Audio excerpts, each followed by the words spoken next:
La bonne santé. Très bien, j'aime ça. Oui. Quelle autre préoccupation? Une dernière.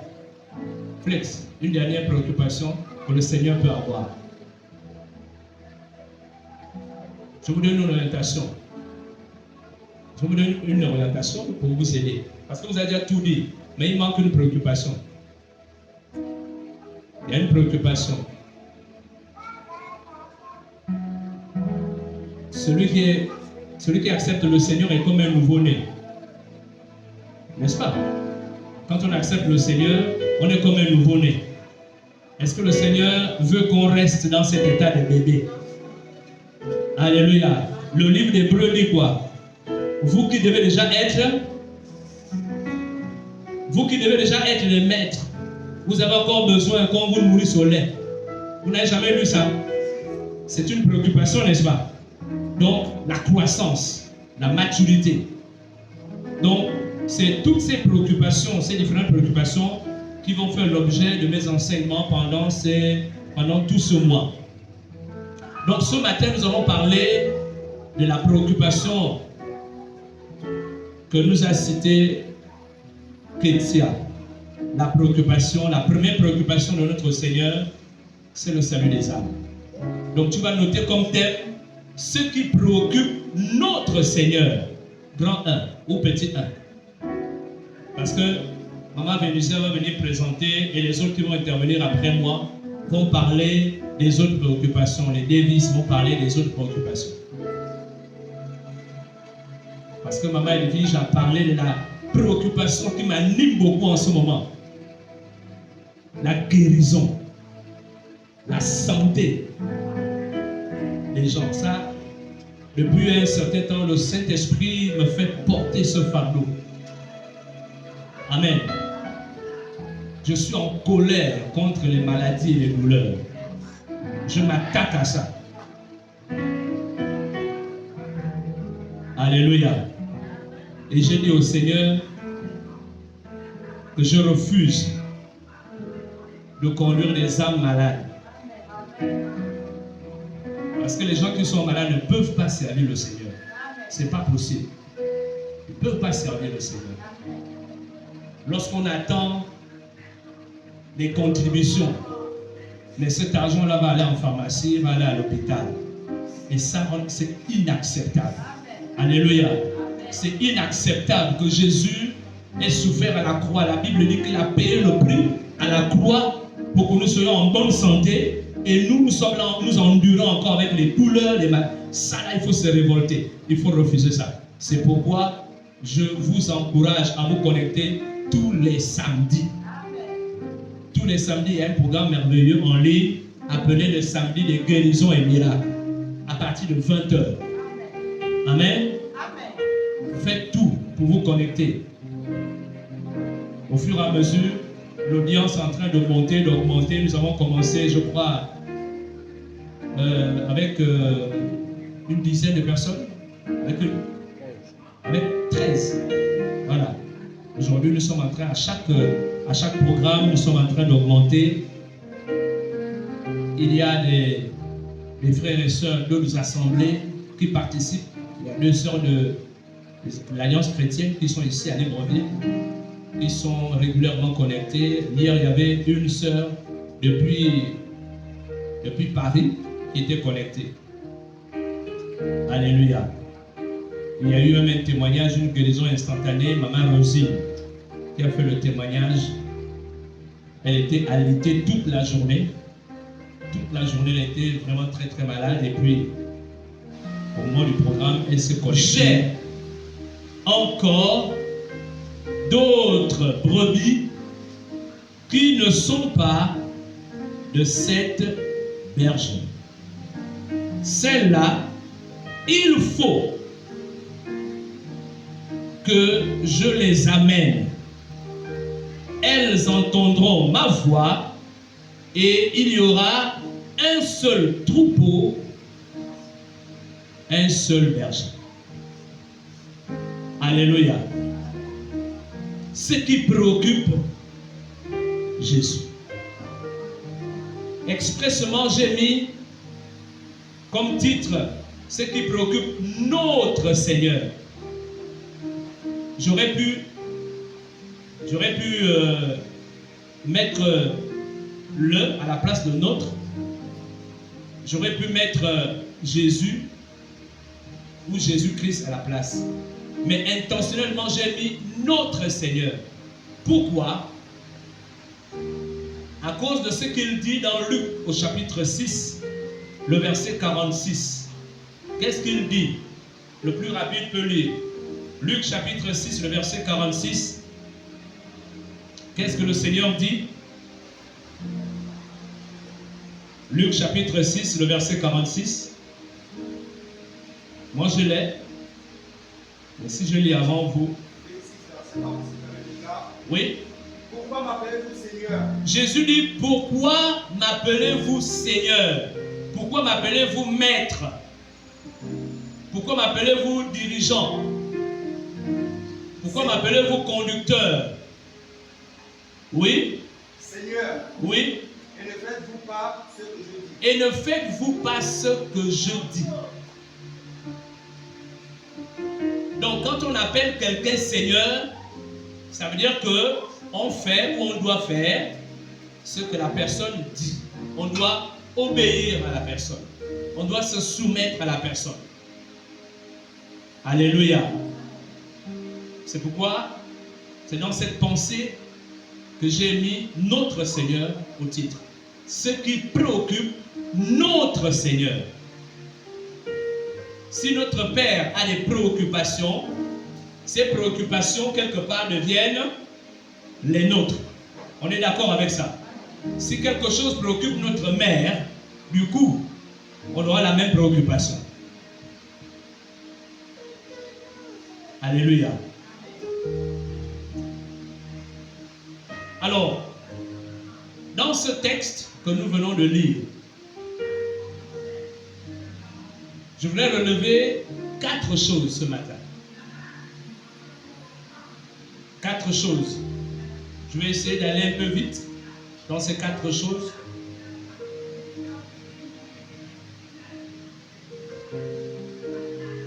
La première chose, le texte nous présente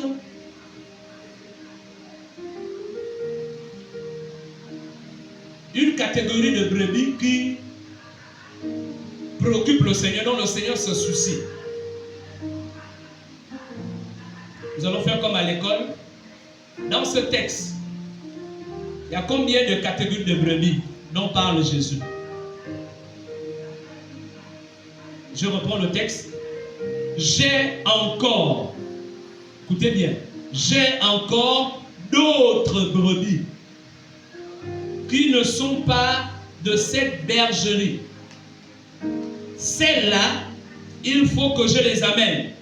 Elles entendront ma voix et il y aura un seul troupeau et un seul berger. Il y a combien de groupes de brebis dans ce texte, dans ce verset? Il y a combien? Je vois les jumelles. Aaron a dit 2. Qui est d'accord avec mon frère Aaron? Levez bien la main. Bon, maintenant, qui voit un seul groupe? Qui voit 3? Qui voit plus de 2? Donc, tout le monde, c'est 2. Ah, parce que le frère Aaron a dit 2. Et je suis d'accord avec lui. Alléluia. Est-ce qu'on peut acclamer pour notre frère? Donc, effectivement, nous avons 2 groupes de brebis. Jésus dit, j'ai encore. Sous-entendu qu'il y avait déjà un groupe de brebis. Ça veut dire en dehors de vous. Il a envie de dire en dehors de vous, j'ai encore d'autres brebis, mais qui ne sont pas encore de cette bergerie. Ça veut dire qu'il était déjà dans une bergerie. Quand on parle de bergerie, ça sous-entend qu'il y a des brebis. On est d'accord? Voilà. Donc ce matin, je vais attirer votre attention sur cette catégorie que nous présente Jésus la catégorie qui est à l'extérieur. Apparemment, il y a un groupe de brebis à l'intérieur et il y a un autre groupe à l'extérieur. Alléluia. Regardez la préoccupation de Jésus. Il dit, j'ai encore des brebis. Ce sont ces brebis, mais ces brebis-là sont à l'extérieur, hors de la maison. C'est préoccupant, n'est-ce pas? Parce que quand les brebis ne sont pas dans l'enclos, quand les brebis ne sont pas dans la bergerie, comment elles sont? Comment sont ces brebis? En danger, exposées aux loups, aux prédateurs. Alléluia. Vous voyez la préoccupation du Seigneur. Il dit, j'ai encore d'autres brebis. D'autres. Il n'a pas dit, j'ai encore une brebis. Non, il dit d'autres. Ça sous-entend que ces brebis sont nombreuses. Alléluia. Donc Jésus n'est pas seulement préoccupé, n'est pas satisfait, ne se contente pas de toi et moi, qui sommes déjà dans la maison. Alléluia. Jésus se préoccupe également de toutes les personnes qui sont encore dehors. Il ne se préoccupe pas seulement de nos bénédictions. Il ne se préoccupe pas seulement de nos bénédictions ou de notre confort, de notre succès, de nos réussites. Mais il se préoccupe également de ceux qui sont à l'extérieur. Donc le souci, l'un des soucis ici du Seigneur, si on peut parler en termes de soucis, ce sont les âmes qui ne sont pas encore sauvées. Matthieu chapitre 18, le verset 11, Jésus dit, car le Fils de l'homme est venu sauver ceux qui étaient perdus. Perdus. Quel que soit le nombre que nous serons dans la maison, dans l'église, quels que soient les effectifs qu'on va avoir, le cœur du Seigneur, le regard du Seigneur sera toujours à l'extérieur. Alléluia. Donc en tant que disciple du Seigneur, en tant qu'enfant de Dieu, comme je l'ai dit au départ, nous devons être en accord avec le cœur du Seigneur. Nous devons nous préoccuper également de ce qui préoccupe notre Seigneur, notre Maître. Alléluia. Il y a comme une idée d'urgence. Il dit, Curtis, j'ai encore d'autres brebis dehors. Il dit, Flex, j'ai encore d'autres brebis. Il dit, Axel, j'ai encore d'autres brebis dehors. C'est une situation d'urgence parce qu'on ne sait pas à tout moment ce qui peut arriver à ces brebis qui sont dehors. C'est une situation d'urgence. C'est une interpellation qu'il nous fait. Il dit, j'ai encore. Ok, je suis content que tu sois là. C'est bien que tu sois toujours là. Je suis fier de toi. Mais n'oublie pas, j'ai encore d'autres brebis qui sont en danger dehors. Le Seigneur est en train de nous engager dans une responsabilité. Comme pour nous dire que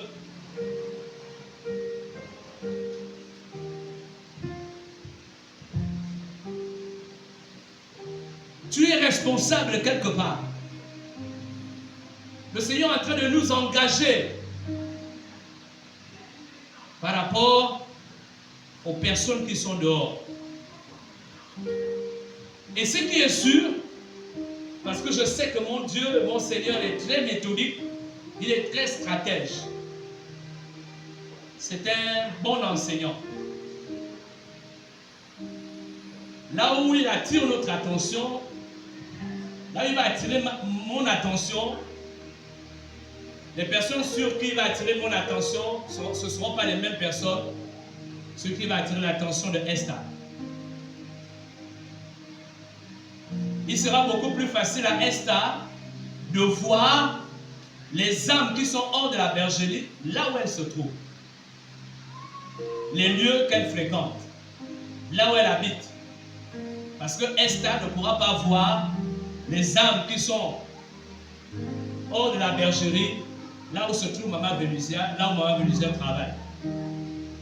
La personne qui est mieux indiquée, qui est mieux placée pour se rendre compte de ce que le Seigneur dit à l'endroit où elle se trouve, c'est Maman Vénusia. C'est chacun d'entre nous à l'endroit où nous nous trouvons. Alléluia. Je voudrais que tu puisses commencer à avoir une petite image. Est-ce que tu peux commencer à avoir une petite image là où tu es, là où tu travailles, là où tu étudies, là où tu habites? Des personnes qui sont supposées être hors de la bergerie et dont le Seigneur voudrait parler ce matin. Est-ce que tu peux commencer à les voir dans ta pensée? Est-ce que tu as vu une? Est-ce que tu vois une personne? Est-ce que tu vois une personne dont le Seigneur parle? Est-ce que quelqu'un voit une personne? Si quelqu'un voit une personne, tu peux lever la main. Est-ce que tu vois une personne autour de toi, là où tu habites, là où tu étudies? Alors,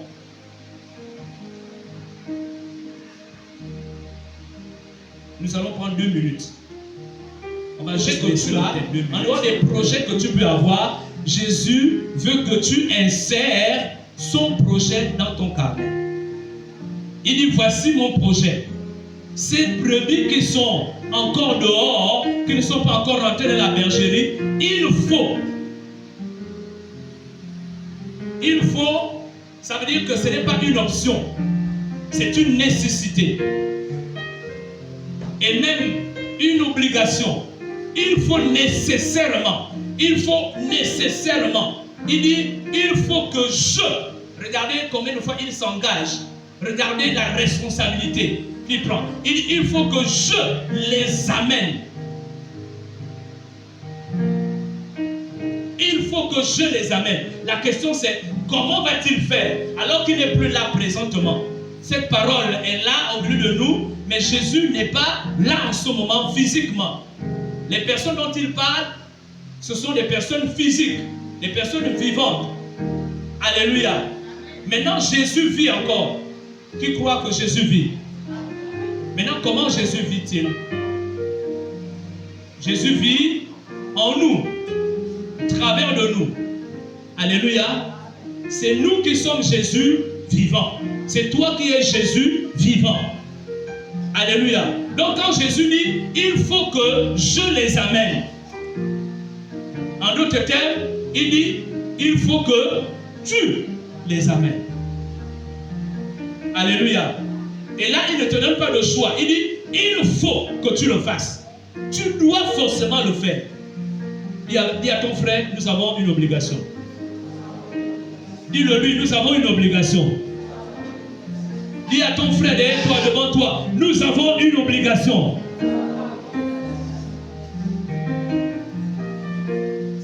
Le Seigneur dit, il faut le faire. Tu dois le faire. Tu n'as pas de choix. Ce n'est pas réservé à une catégorie de personnes. Il faut que tu le fasses. Tous ceux qui ont Jésus ont l'obligation d'accomplir ce projet, cette mission du Seigneur, qui est laquelle? D'amener les brebis qui ne sont pas encore dans la bergerie, de les amener. Alléluia. À partir de ce soir, tu dois porter un regard différent sur ceux qui sont encore dehors. Tu dois porter un regard différent. À partir de ce soir, tu dois beaucoup plus faire attention. Tu dois être sensible à ceux qui sont autour de toi. Tu n'as plus le droit de laisser quelqu'un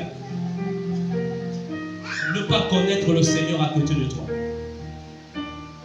Il faut au moins lui donner l'information du salut, de la grâce du salut en Jésus. L'information du royaume, la bonne nouvelle du royaume. Trouve un temps. Je ne te demande pas d'enseigner la personne. Je te demande de lui donner l'information. Je te demande de sensibiliser la personne, comme on le ferait pour les maladies que nous connaissons. Apportons la sensibilisation, comme on le faisait au temps du Covid. Alléluia. L'enseignement, la personne sera enseignée ici. Alléluia.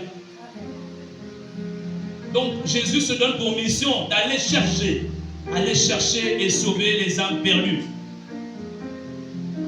C'est le mandat de l'Église. Nous pouvons tout faire, nous pouvons prier. Rassurez-vous, le Seigneur va nous demander ce que nous avons fait de sa mission, de son projet. C'est la raison pour laquelle l'Église existe et vit. Alléluia. L'Église ne fonctionne pas, l'Église ne vit pas pour que les gens se marient. L'Église n'existe pas pour ça. L'Église n'existe pas pour que les gens soient guéris. Parce qu'on peut guérir les gens partout. Comme aujourd'hui en ligne, on prie pour les gens et les gens sont guéris. Alléluia. Mais l'Église existe pour cette mission-là, d'aller annoncer la bonne nouvelle et d'accueillir, recevoir ces âmes-là et de les aider à grandir, les amener à être transformés. Nous devons transformer, amener la transformation des drogués, des anciens drogués, des voleurs, des braqueurs, etc. Nous devons amener ces personnes et les aider à se transformer. Alléluia. Les gens qui ne savaient pas se contrôler, se maîtriser, les gens qui ne savaient pas gérer leurs ressources, nous devons les aider. L'église, c'est un lieu de transformation, c'est une école. Je vous l'ai toujours dit, l'église, c'est une école. C'est un lieu de transformation. Éphésiens chapitre 4, 11, 12, 13.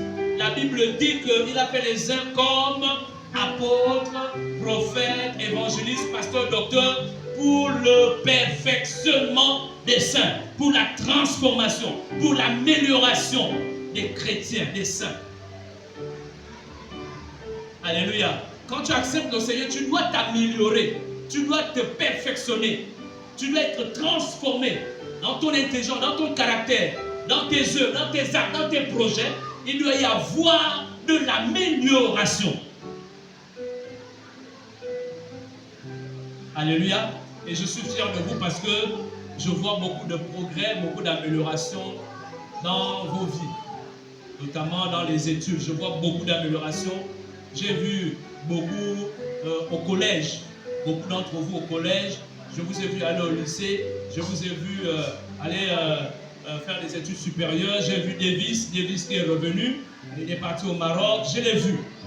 J'ai vu Karida, j'ai vu Sarah, j'ai vu Tania, j'ai vu. Chacun d'entre vous, je vous ai vu. Amen.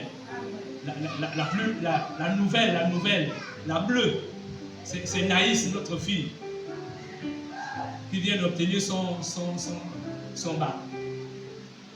Alléluia. Et croyez-moi, je suis tellement fier.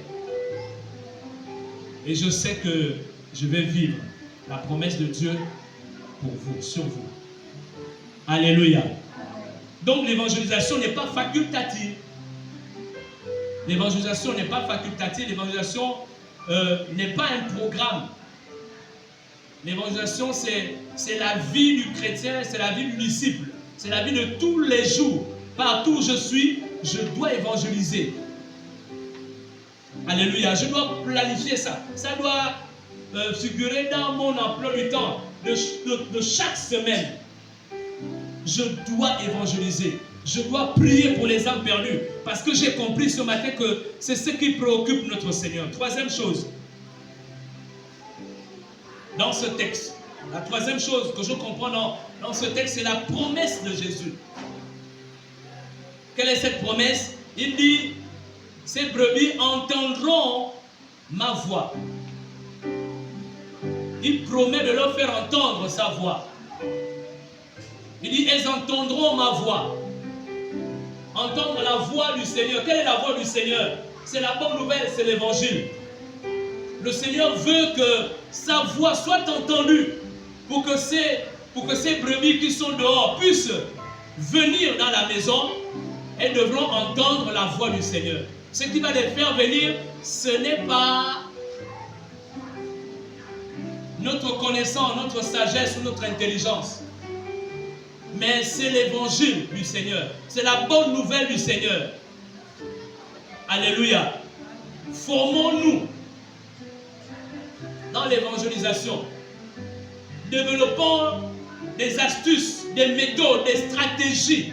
Développons des stratégies pour apporter la bonne nouvelle aux gens.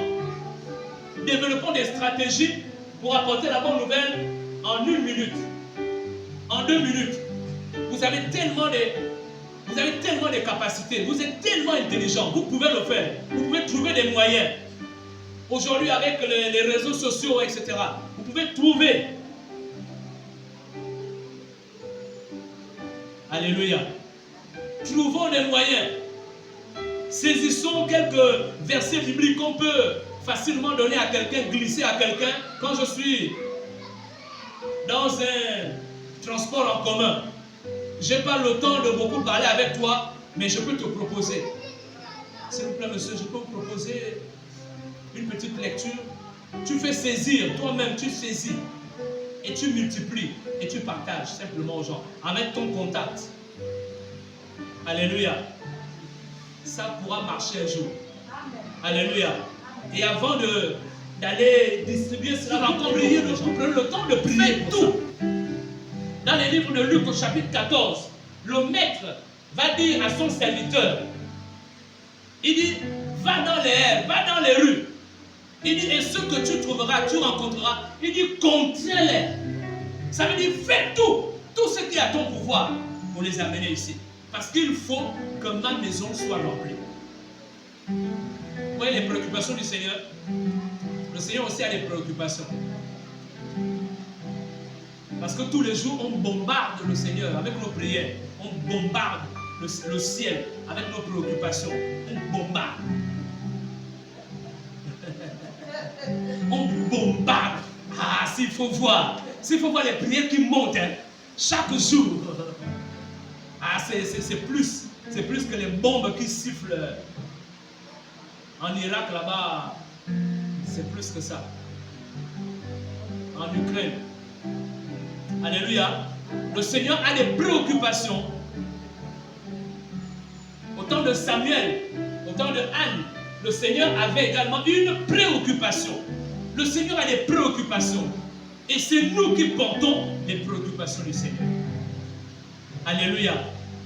Alléluia. Est-ce que quelqu'un se sent investi d'une préoccupation ce matin? Alléluia. La quatrième et la dernière chose.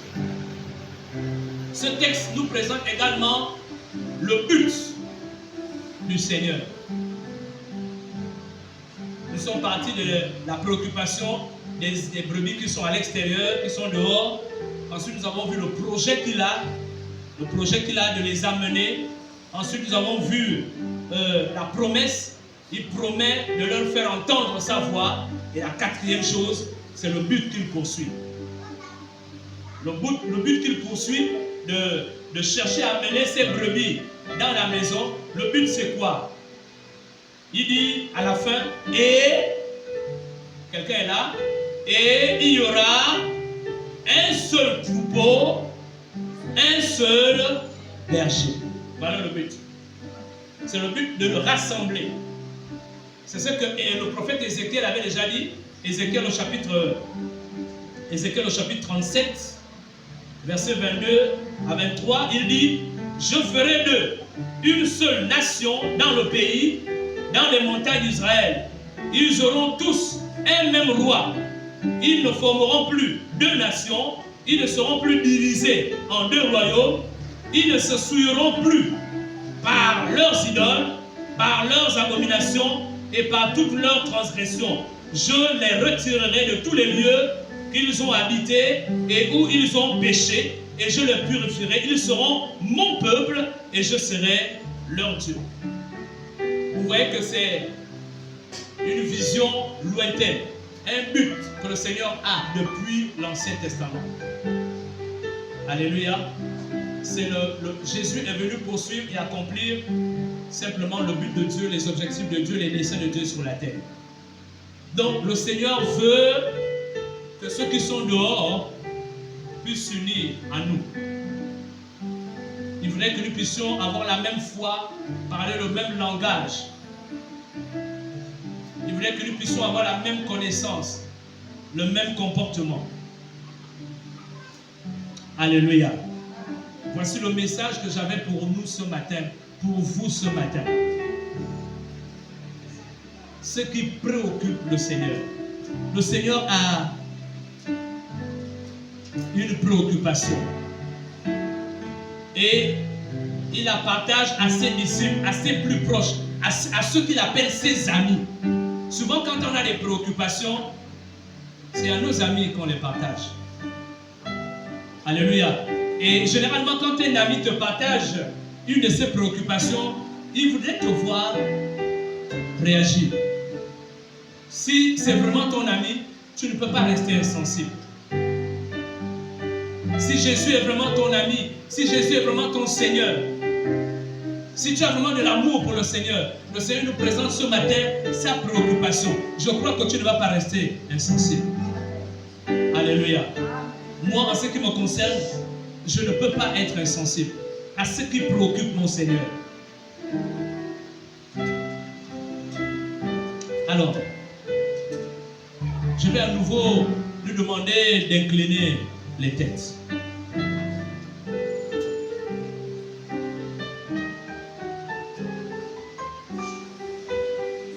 Et tu vas commencer à dire au Seigneur, ce matin j'ai compris que tu as une préoccupation.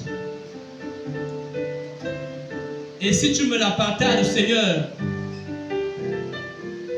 alors que je suis ton disciple, mieux encore, je suis ton ami, je suis ton confident,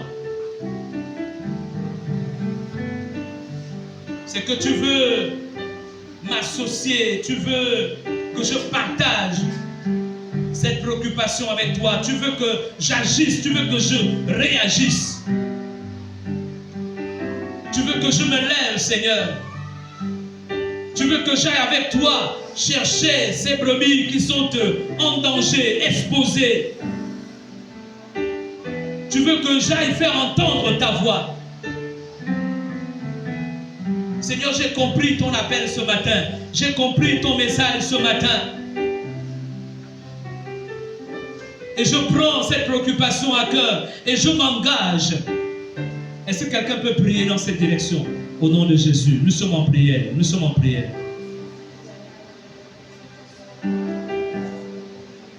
Si tu es sensible, si tu as été sensible à la préoccupation du Seigneur ce matin, s'il te plaît, dis quelque chose à ton ami.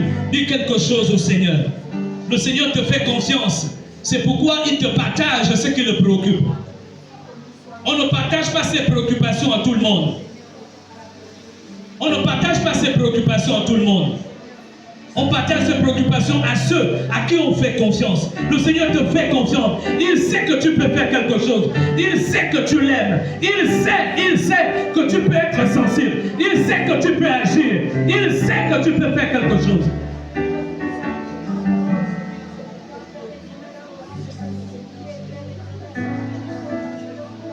Dis-lui ce que tu vas faire à partir de maintenant. Dis-lui ce que tu vas faire à partir de maintenant. Dis-lui ce que tu vas faire à partir de ce mois. Tout au long de ce mois. Est-ce que tu peux t'engager à quelque chose? Est-ce que tu peux t'engager à faire quelque chose? Dans ton environnement, il attire ton attention. Là où tu es, il dit, regarde, là où tu es, j'ai des brebis à cet endroit. Mais qui ne sont pas encore dans la bergerie. Que tu demandes à mon cœur de faire aujourd'hui. Oui, Amen, Seigneur. Est-ce que quelqu'un peut s'engager? Allez faire entendre la voix du Seigneur. Est-ce que tu peux dire, Seigneur, je m'engage. Je décide ce matin d'aller faire entendre ta voix. Aller faire entendre ta voix à cette personne que je vois tous les jours. Cette personne que je rencontre tous les jours. Cette personne qui est avec moi tous les jours. Je m'engage d'abord à prier pour cette personne.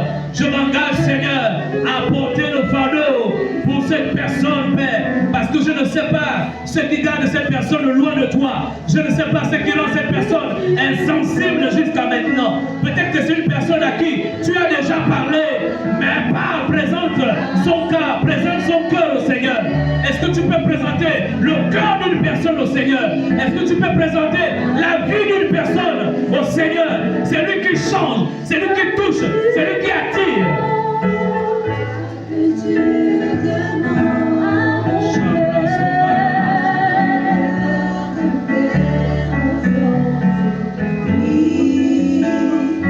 cœur de faire aujourd'hui avec Tu vas encore prier, tu vas demander l'aide du Saint-Esprit. C'est le Saint-Esprit qui est venu pour nous aider à non seulement comprendre, saisir la volonté de Dieu, mais aussi de l'accomplir, de la faire. Alors tu vas dire au Saint-Esprit, tu vas lui avouer ce que tu as comme manquement, ce qui te limite, ce qui t'empêche jusqu'ici d'aller annoncer la bonne nouvelle à quelqu'un, ce qui t'a souvent freiné. Est-ce que tu peux le dire au Saint-Esprit et lui demander vraiment de t'aider? Dans ton cas, particulièrement, élève ta voix, prie au nom de Jésus. Dis Saint-Esprit, j'ai besoin de ton aide, j'ai besoin de ton aide. Dis-lui là où tu es faible. Dis-lui là où tu es limité. Dis-lui ce qui te freine.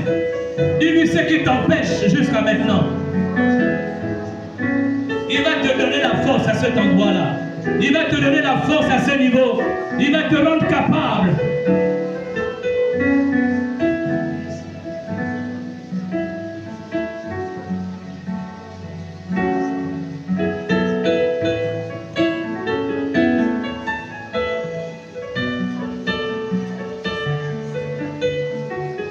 Dis Saint-Esprit, fais brûler mon cœur.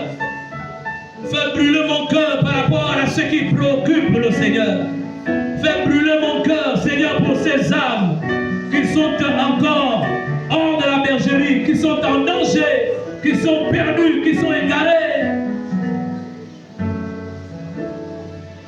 Que mon cœur brûle, Seigneur, pour ces brebis.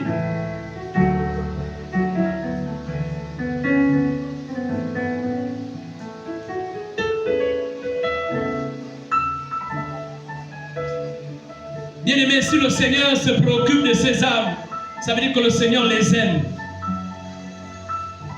Si tu aimes le Seigneur, tu ne peux qu'aimer également ceux que le Seigneur aime. Si tu dis que tu aimes le Seigneur, alors ce matin, sache que le Seigneur aime ceux qui sont dehors. Alors dis, Saint-Esprit, fais grandir en moi l'amour pour les âmes perdues. Fais grandir cet amour en moi. Développe cet amour en moi. Et pousse-moi, Seigneur, à poser des actes en faveur de ces âmes. Dans le nom de Jésus, nous sommes en prière pour cela.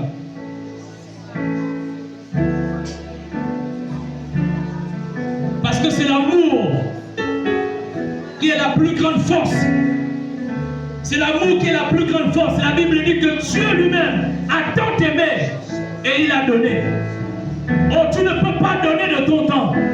Tu ne peux pas donner de tes capacités, de tes moyens, s'il n'y a pas d'amour. Et Seigneur, que ton amour me pousse, que ton amour me pousse, que ton amour me fasse parler, que ton amour me fasse lever, que ton amour, Seigneur, m'amène à me déplacer. Que ton amour me pousse à la prière.